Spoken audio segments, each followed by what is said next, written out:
I need the time when things out there get so confusing and so distracting and taking over that I have two things I use, and one of them is really to sit, because oftentimes when you sit, you're not peaceful or quiet. You need something from that toolbox, that spiritual toolbox, to pull out. And I need to be still and let God love me and feel that is something I do. And the other quote I use so often, because our minds, we live in this world of opposites, never-ending opposites. And nobody's immune to that cycle of ups and downs and goods and bads and gives and takes and hurts and healing and all that. And opposites can hurt sometimes. And so for us, for me, I use the words, all the mystics know about the title of the talk today, Reclaiming Our Sacred Space. They haven't just reclaimed it. Mystics really live in that space. So they can use that channel of spirit, of wisdom, of creativity to give their gifts and share out in the world and do their good. And it doesn't matter what religion, what culture, they all speak the same language. Because God speaks the same language of oneness and unity and creativity and potentiality and love. God's the greatest love bug of all. And if we can be in that space, we can reclaim that space and do our healing. So the other thing I use quite often, besides that chant, and Gretchen, I always hear your voice. It's just beautiful. I hear that voice of hers. It's so pure and comes from that great place. But the words of my buddy Rumi, when he says, out beyond right doing and wrong doing. And I have to settle my mind there, because it's so easy. It's so easy for our minds, and Mary was talking about it. Our mind is our greatest tool to get us, to lead us into that sacred space, but we got to get control of it first. We have to really watch our thoughts, and it's so easy to go to right doing and wrong doing and point the finger. So out beyond right doing and wrong doing, there is a field, and I will meet you there. When the soul lies down in that grass, ideas, language, even the phrase each other doesn't make any sense. And for me, that field is that sacred space within. Those words you used, Mary, the listening heart, that's that field where we can see beyond the conditions and the experiences here on this physical plane, and we can know, we can see with that inner sight, that from that greater vantage point. As I said, opposites can hurt, and hurt is a universal feeling we all have. Hurt is something we all experience. It's what we do with that hurt that matters. Because I know that in my mind, in my heart and mind, nothing is an accident. Everything happens for a reason. And hurt is a teacher. And wisdom is the lesson. But we have to learn how to get there from the hurt to the wisdom, so we can have that sacred space and a greater understanding of the world. It's an interesting balance to keep going there, and so many things are going on right now. We have to do everything together and alone to keep balanced in that sacred place. Balance isn't really a goal we're going to reach as humans, because everything's always moving and changing, but the balance we find within, and that we find in that toolbox. And the Gospel of Thomas, which this gospel was written in Jesus' time, near there, thousands of years ago. And the Gospel of Thomas was recovered in 1945 in the Egyptian desert. And it had been buried nearly 2,000 years ago, close to that, to be saved and protected. And it was 114 sayings of Jesus, profound sayings. And this is one of them. It says, "Bring forth that which is within you, and it will save you." Save you. If you do not, it will destroy you. Meaning, if we live with our focus always on the outer world and all the ups and downs and the balances and the good and the bad and all of that stuff, It's going to get to us, but if we can learn to live from the inside out, we can make a difference. We're each here, all of us, special. Each of us uniquely special, like no fingerprints are the same, no snowflakes are the same. None of us are the same, and we all have a piece to play in this unfoldment of life, all of us. So we need to find out how to tap into that sacred place so we can live in the balance of all of this flow of life. It was interesting last week. Several people said to me, I seemed like I had a lot of passion about what I was talking about. Well, I hope I have passion most of the time, but sometimes it comes out more. And it's because I realized, when I really thought about it, when I look at those people on the wall, and people who have stood before the face of violence and oppression and loss and whatever it is, those really difficult times, and at times it's the face of hatred, that they stand in front of those faces and can see with the eyes of love. That brings me to a place of awe, because I really feel that's the spiritual connection, that sacred space where you can really understand. Because as I know that everything happens for a reason, I also know that love and beauty are in everything, always, if we look deep enough and hard enough and find the truth. Now, I don't know how many of you heard that young poet, Amanda Gorman, who spoke at the presidential inauguration this week. I know we have a really diverse, wonderful community that has all different feelings and opinions about things. You know, this time in life, our opinions and feelings are rubbing up against each other a lot. But this young girl, the youngest person to ever read a poem at an inauguration, 22 years old, Amanda Gorman, at 16 in LA, became the first youth poet laureate of LA. And then 3 years later, she became the national youth poet laureate, of course, of our United States. And she read an absolutely glorious poem. She's 22 years old. She was born in LA, and she's a little, skinny black girl, and she had a speech impediment and an auditory processing disorder. But she said she didn't use those as a crutch, because what they did is they allowed her to read more and write more, and allowed her to develop her poetry. And she's gone on. She went to Harvard. She graduated with honors. I'm not sure exactly what profession she's doing right now full time, but she said when she's teaching poetry, people come in and go, oh, I couldn't write poetry. It's just different and it's strange and I don't know what it means all the time. And she said, well, here, anyone can write poetry if they answer these two questions. Whose shoulders do you stand on? Think about that. And what do you stand for? Because poetry is simply bringing out that which is within you and sharing that. And she said her purpose in her poetry is to bring people together. And I just want to share with you the last 6 lines of her poem, The Hill We Climb. She says, the day comes when we step out of the shade, ablaze and unafraid. A new dawn looms as we allow it.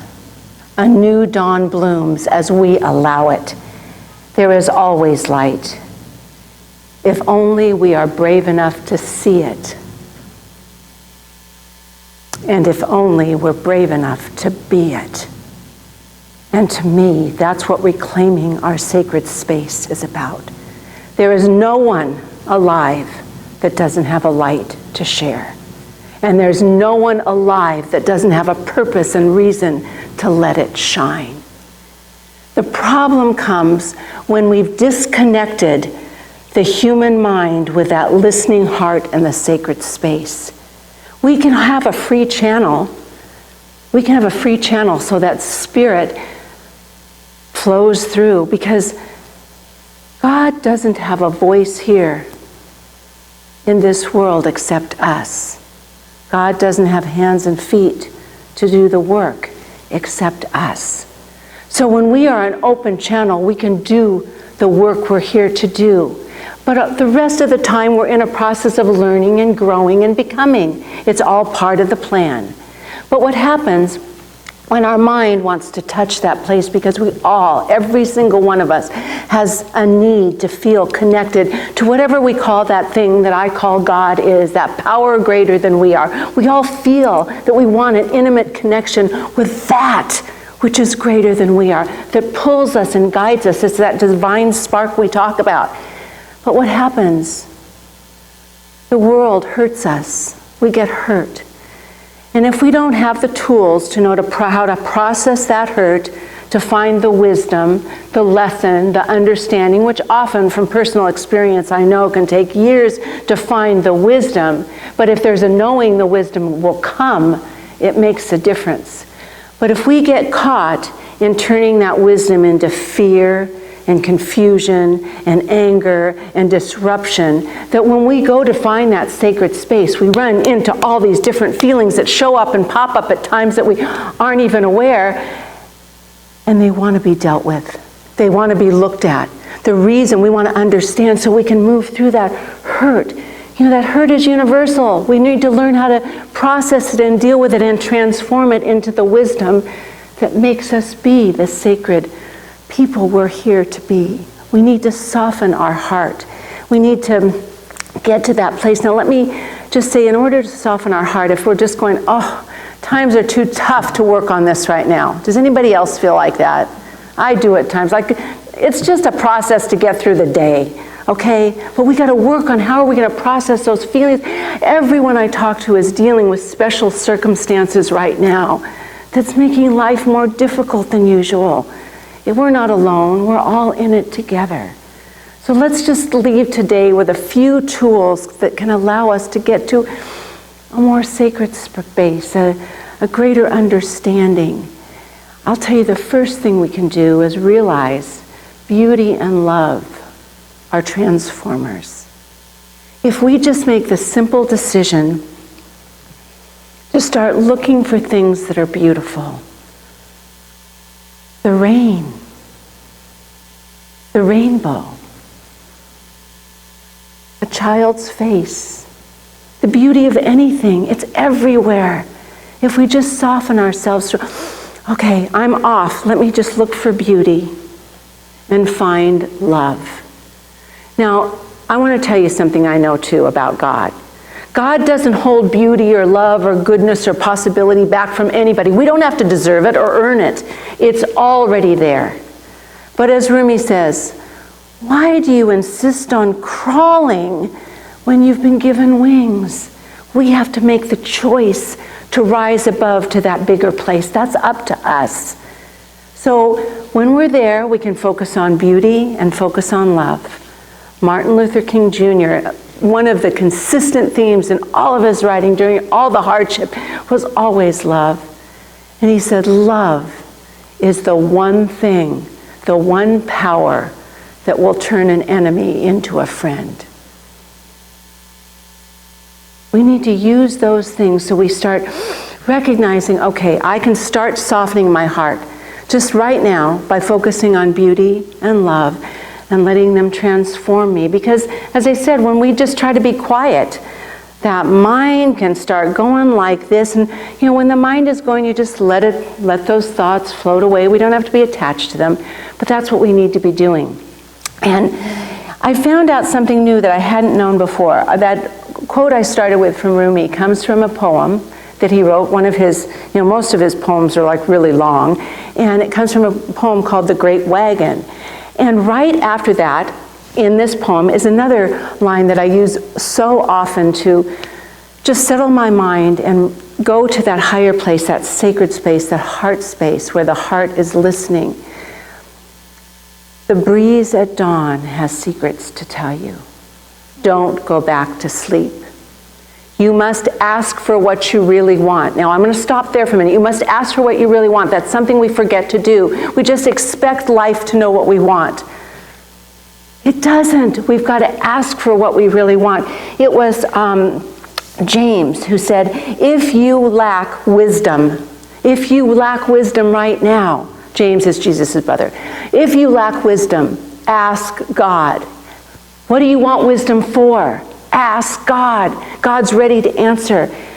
God gives generously and ungrudgingly, I told you no judgment, to all, and it will be given to you. Just ask, but we have to be clear on what we want. So Rumi said, don't go back to sleep. Ask for what you really want. Don't go back to sleep. People are going back and forth across the door sill where the two worlds meet. The two worlds meet. Back and forth. The door is round and open. Well, your door between your thoughts and that listening heart that hears God, we have to figure out what's in between, because the door is wide and open. Do not go back to sleep. We have to be present and available and aware, because that message, that voice of Spirit is here always. Now, I told you, God speaks in a universal language. Can you imagine how much time it would take if God, if she, he, it had to learn all those languages in the world? Those languages that God speaks is the universal language of feelings and spiritual emotion. But the translation comes here in the heart. The heart tells us intuition, insight, inspiration of what we're to know and what we're to do. So we have to do that. Ernest Holmes really calls on us. Now, I don't know how we have the time to practice 30 to 60 minutes a day, singing the song, I need to be still and let God love me. Any Bible verse you have that you want to read, any words from Ernest Holmes you want to read, anything you want to do, songs you want to hear, that simply puts you in that state so you feel that connection. Because it's not enough just to know these things. We have to practice with intention. You have to practice what we're doing so we can feel the guidance and then go out into the world. Ernest Holmes says the practical person has their head in the clouds and their feet on the ground, because that's what we're here to do. We're here to bring heaven to earth. That's our job. We have to clear the path, make the way, and do the work. Bring heaven to earth. That's the call that you and I have right here and right now. As Amanda had said in her poem, to be the light. The light is why we're here, to be the light and do the work we're called to do. If we want to make love, which is my word, I don't know, love kind of boils down to everything. If we want to make love our legacy, which if you think, again, I'm talking about the people on the wall, the hardships they face, we can do that. Because we owe it to ourselves, to future generation, to the kids of the world, to clear the space, to open our hearts, to listen, because it's all ready there for us. But we have to make that decision to co-partner with Spirit. We have to listen and then be the outpouring, the outpicturing. We have to make a commitment to that. And when we open ourselves to something greater, we won't be focused on the walls we've built between us, but we'll be open to the greater good that stands for all of us. So right now, just put your feet on the ground, please. Open yourself up. Just join me in recognizing and knowing that right here in this moment, the fullness of God is present. Right here, in its fullness, in this moment. The love, the wisdom, the peace, the vitality, the power is here now. And I know for each and every one of us, we feel the oneness with Spirit in this moment, and we simply call forth whatever specific thing we need in this moment, whether it's creativity, whether it's vitality, whether it's healing, whether it's all of the above, with love and beauty and peace, joy woven into all of it. It's our divine birthright to own that and hold it and speak it and feel it and sense it right here in this moment, to take it. It's being offered. It's ours. I know that for myself as I know it for all of us in this moment as we own it for ourselves. The love, the peace, the creativity, the vitality, the joy, the goodness, all of it, we can hold it and fill ourselves with it, that we may share it and see that our out-picturing of love and goodness and healing and understanding and wisdom is simply vibrated out into our world right here and right now. We have the power to do it. We have the wisdom and the knowing in this moment to share that good. The light within is calling from within us to be shared in this moment. Let us be the stars that are wrapped in skin, as Rumi said. Let us move through that skin and let the light of the star of our being shine brightly, brightly, as bright as the sun, right here and right now. Let's take a moment and just feel that goodness as it permeates any of the problems, the situation, and absolutely filters out and embraces this world in light, in love, in healing, and impossibility. I see it done. I release it to the infinite mind of God that only knows to say yes. I say thank you, thank you, thank you. And let's just seal that by saying together, and so it is.